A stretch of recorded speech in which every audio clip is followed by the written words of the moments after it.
ஆசீர்வாதமா இல்லாததற்கு காரணம், இன்னும் மனிதர்களுடைய அடிமைத்தனத்தில் நீங்க இருக்கீங்க. கர்த்தர் உங்களை மனிதர்கிட்ட இருந்து விடுவிக்கணும். மனிதர்களுடைய கட்டிலிருந்து நீங்க வெளியே வராத வரைக்கும் நீங்க நினைக்கிற ஆசீர்வாதத்தை சுதந்திரிக்க முடியாது. என்ன பாச சொல்றீங்க? 26:17 அப்போஸ்தலர் நடவடிக்கைகளில் அப்போஸ்தலனாகிய பவுல் சவுலா இருந்த போது கர்த்தர் அவரை சந்தித்தார், ரட்சித்தார். அவரை ஒரு பங்குக்கு கர்த்தர் கொண்டு வந்து புறஜாதிகளுக்கு அப்போஸ்தலனாய் கர்த்தர் அழைத்தார். அதை குறித்து சொல்லுகின்ற ஒரு பங்கில் 26ஆம் அதிகாரத்தில் ஒரு அழகான வார்த்தை இங்கிலீஷில் நான் படிக்கிறேன். And I will deliver you, Paul, from the Jewish people. யூதர்களுடைய கையிலிருந்து உன்னை என்ன செய்வேன்? விடுவிப்பேன். எல்லாம் சொல்லுங்க இங்கிலீஷ்ல. from. I will deliver you from the Jewish people as well as from the Gentiles. புறஜாதி கையிலிருந்து உன்னை விடுவித்து to, எல்லாம் சொல்லுங்க to. இதுதான் ரொம்ப முக்கியம். from to the nations. உன்னை நான் from எடுத்து உன்னை to ஜனங்க கிட்ட இருந்து விடுவிச்சு. அதுக்கு அர்த்தத்தை ஷார்ட் ஃபார்ம்ல சொல்றேன். ஜனங்க கிட்ட இருந்து உன்னை விடுவிச்சாதான் உன்னை ஜனங்க கிட்ட நான் அனுப்ப முடியும். இன்னும் நீங்க புரிஞ்சுக்கலன்னா உங்களுக்கு புரியாது. இன்னொரு முறை சொல்றேன். ஜனங்க கிட்ட இருந்து உன்னை நான் டெலிவர் பண்ணாதான் உன்னை நான் ஜனங்க கிட்ட. நிறைய பேருடைய ஆசீர்வாதம் தடைப்படுவதற்கு காரணம் நம்ம யாரோ சிலர்கிட்ட சிக்கிட்டு இருக்கோம். பவுல் யாருக்கிட்ட சிக்கிட்டு இருந்தாரு? யூதருடைய கலாச்சாரத்தின்படி, ஓசை லாகவத்தின்படி அப்படின்னு கொல்றது கூட ரெடியா இருக்கான். அவனை 4 பேர் இன்ஃப்ளூயன்ஸ் பண்றாங்க. அந்த இன்ஃப்ளூயன்ஸ்ல அவன் சிக்கி இருக்கிறான். நீ இதுல இருக்கிற வரைக்கும் நான் உன்னை அனுப்ப முடியாது. நான் உன்னை அனுப்பணும்னா உன்னை இங்க இருந்து என்ன செய்யணும்? from. I deliver you from, so I can send you to. அவர் ஆமென் சொல்லுங்களேன். நான் இன்னைக்கு சொல்ல போறேன், சிலரை விட்டு கர்த்தர் உன்னை கலட்டினாதான். நான் உங்க மனைவி புருஷன் பிள்ளைகளை சொல்லவில்லை என்பதை பண்ணி பாஸ்டர் சொல்லிட்டார் அப்படி வீட்டுல போய் சண்டை போட்டு போற. நான் அப்படி சொல்லவே இல்லை. கடைசி வரைக்கும் அவதான் 7 மடங்கு கர்த்தர் தருவார். 7 மனைவி இல்ல, அந்த ஒரே மனைவிய 7 மடங்கு ஆசீர்வாதமா. We live under the control of people. For example, இப்ப எலியேசர் இருக்கான் அப்படின்னு அப்படி இருக்கான். நான் உங்ககிட்ட சொன்னேன், அவன் இப்பதான் புதுசா சர்ச்சுக்கு வரான். அவனை பார்த்து சொன்னேன், ஏ எலியேசர், உன்கிட்ட நான் ரொம்ப முக்கியமான விஷயம் பேசணும் நான், சரியா அப்படின்னு. சொல்லுங்க. இப்ப இல்ல, போயிட்டு அப்புறம் சொல்றேன். அவன் போயிட்டான். நான் வீட்டுக்கு போயிட்டேன். எனக்கு போன் பண்றான் 4 ஹவருக்கு அப்புறம். பாஸ்டர் என்னமோ முக்கியமா என்கிட்ட பேசணும்னு சொன்னீங்களே, கொஞ்சம் சொல்லுங்க. நான் போனே எடுக்கல. இந்த 7 நாள் அவனை பார்க்கவே இல்லை. இந்த 7 நாளும் இவர் தூங்கினாலும் சாப்பிட்டாலும் என்ன தெரியுமா ஞாபகம்? என்ன சொன்னாரோ, நம்ம சர்ச்சில் அந்த கூத்து பண்றதை பார்த்துட்டாரோ. See, his mind keeps on living in bondage to me. நான் ஏதோ ஒரு மனுஷ கட்ட அவன் மேல வச்சிட்டேன். அந்த 7 நாள் திரும்பி அவனை பார்த்து அதை கிளாரிஃபை பண்ற வரைக்கும் அவர் அதிலேயே வாழ்ந்துட்டு இருக்காரு. நீங்க என்ன பண்ணுனா தைரியமா இருங்க. சிலதை செஞ்சீங்க, சிலதை செய்யல. ஆனா ஒரு காரியம் செய்யுங்க, மனிதருடைய அடிமைகளாய் வாழ்வதை காட்டிலும் கர்த்தருக்கு அடிமையா வாழ்ந்துட்டு போயிருங்க. நான் இன்னைக்கு உங்களை பார்த்து மீட்கப்பட்ட நீ எவனுக்குமே அடிமையே கிடையாது. ஒரு அல்ல சொல்ல மாட்டீங்களா? Get free from people. Amen. சிலர் இமோஷனல் கண்ட்ரோல் பண்ணுவாங்க, பார்த்திருக்கீங்களா? ஒரு நாள் வரும்போது நல்லா செய்ப்போம், ஒரு நாள் இன்னைக்கு பாரு அப்படின்னு பார்க்காத மாதிரி போவாங்க. ஏன்னா நீ உடனே என்னடா பாஸ்டர் நேத்திக்கு பார்த்தாரு, இன்னைக்கு நம்மளை பார்க்கல, நேத்திக்கு பார்த்தாரு நம்மளை பார்க்கல. நீங்க என்ன தெரியுமா சொன்னா, ஏ நீ பார்த்தா இன்னைக்கு பார்க்காட்டீங்கன்னா get delivered. அதுலயே வாழ்றது 4 மணி. சிலருக்கு 4 ஃப்ரெண்டுங்க கூட. ஆமென் சொல்ல மாட்டேங்க. Get out of that people. Get free. ஆமென் வரலனா பரவாயில்ல. ஒரு ஆமென். Paul, I want to deliver you from the people so I can deliver you to the people.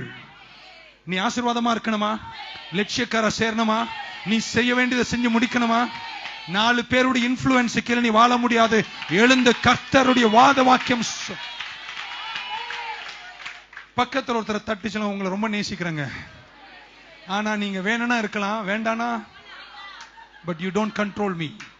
அந்த ஜெசபேல் ஆவி இயேசுவின் நாமத்தில் இன்றைக்கு உங்கள் குடும்பங்கள் ஒளிஞ்சு போவதாக. சில குடும்பத்துல மாமன் இருப்பார். மாமன் அவர் எப்ப எல்லாம் அவர் தான், அவர் எல்லாரையும் கண்ட்ரோல் பண்ணும். இந்த முறை சொல்ல, மாமே நீ வேட்டி மச்சா நானும் மடிப்பேன். under somebody's control. நீ உழைக்கிற, நீ சம்பாதிக்கிற, நீ சமைக்கிற, நீ சாப்பிடுற, நீ கஷ்டப்படுற, யாருக்கு நீ அடிமை இல்ல. கர்த்தர் தான் உன்னை ஆசீர்வதிக்கிறார். Don't be a slave to anybody. Be free. 3 பேரை தட்டி சொல்லணும், யாருக்குமே அடிமையே கிடையாது அப்படின்னு. நான் ஃப்ரீயா வாழுவேன்னு சொல்றேன். யாரோ அந்த கையை தட்டி ஆமென் சொல்லு. God delivered Paul. I delivered from and delivered to. ஜனங்க கிட்ட இருந்து நீ விடுதலை பெற்றாதான் நீ ஜனங்களுக்கு ஆசீர்வாதமா இருக்க. நிறைய ஆராய்ச்சிகளை பண்ணும்போது எனக்கு ஒண்ணு தெரியுது, நிறைய பேர் ஊழியம் பண்றதே ஒரு அடிமைத்தனம். ஃப்ரீ ஆயிடணும். நீ கட்டுப்பாடு, அன்பு, கண்ணியம், கடமை இதெல்லாம் அண்ணா சொல்லி கொடுத்தாரு. அதெல்லாம் இருக்கணும். அதெல்லாம் வேண்டான்னு சொல்லவே அதெல்லாம் நமக்கு இருக்கணும். But don't be a slave to anybody. நான் உனக்கு அடிமை இல்லை, நான் யாருக்கு அடிமை இல்லை அப்படின்னு சொல்ல மாட்டீங்களா? என்னை கர்த்தர் தான் ரட்சித்தாரு, நான் என்னுடைய ஊழியத்தை விடுதலையா செய்வேன்னு சொல்றவங்க ஆமேன் சொல்லுங்க பார்க்கலாம். ரிலிஜியஸ் கல்ச்சர்ல இருந்து ஆமேன். Don't control me. Don't control my feeling. Don't control my emotions. I will slap you out. பக்க சொல்லுங்க, நேசிக்கிறியா? நான் நேசிப்பேன். என்ன ஜெசபேல் மாதிரி பண்ணியா தூர போயிரும், 8 அடி தள்ளி போயிருவேன். I don't want your control. Come on. நான் விடுதலையா வாழுவேன்னு சொல்றேன். யாரும் அந்த கையை தட்டி ஆமென் சொல்லு. Don't be a slave to people.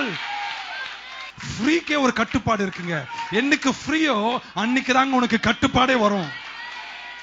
I am obedient to God. ஆண்டவர் பிள்ளையா நான் வாழுகிறேன். ஒரு ஆமென் சொல்ல மாட்டீங்களா? சோ ஜனங்களுடைய கட்டிலிருந்து நீங்க விடுவிக்கப்பட வேண்டும்.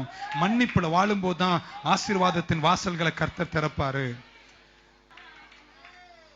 They put some sort of an emotional control over people. You and I are under nobody's control. We are the delivered children of the Most High God. உன்னதமான தேவனின் மீட்கப்பட்ட ஜாதியாய் இருக்கிறோம். கர்த்தர் நம்மை நிறைவாய் நடத்துவார். 52 வருஷத்துல கிட்டத்தட்ட 22 நாட்டுக்கு போயிட்டு வந்துட்டேன். எங்கெங்கயோ போயிருக்கேன். ஆனா இதுவரைக்கும் கழுகுகள் கூட்டமா இருப்பதை நான் கண்டதே இல்லை. எவ்வளோ வாட்டி கழுக பார்த்திருக்கேன். ஒரு 5-6 கழுகு உட்கார்ந்து அப்படியே கிரவுண்ட்ல கூட்ட உடச்சக்கடல கொத்திக்கிட்டு கிக்கி கிக்கின்னு பார்த்ததே. ஆமென். குருவிங்க காக்காங்கெல்லாம் கூட்டு கூடி கொத்துங்க பேசுதுங்க. ஆமென். அது வருது. ஆனா கழுகு அது எப்பவுமே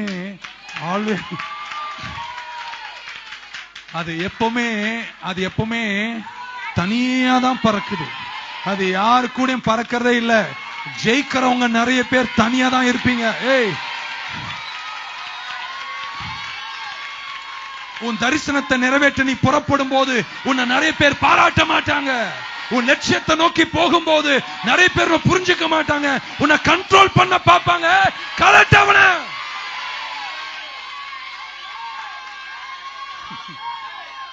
பக்க சொல்லுங்க, நான் தனியா தான் இருக்கேன். ஆனா ஏன் தெரியுமா தனியா இருக்கேன்? என் ரேஞ்சே. Be happy. Don't live under the bondage of anybody. அதுக்காக என்ன இழந்தாலும் பரவாயில்ல. I live in my freedom. I will live happy. I am blessed. I am a child of God. நான் நினைக்கிறேன் உங்க நிறைய பேருடைய வெற்றி இன்னைக்கு துவங்குகிறது. Where is my blessedness? God has forgiven me. என் பாவங்கள் எல்லாத்தையும் கர்த்தர் கல்வாரியில மன்னிச்சிட்டாரு.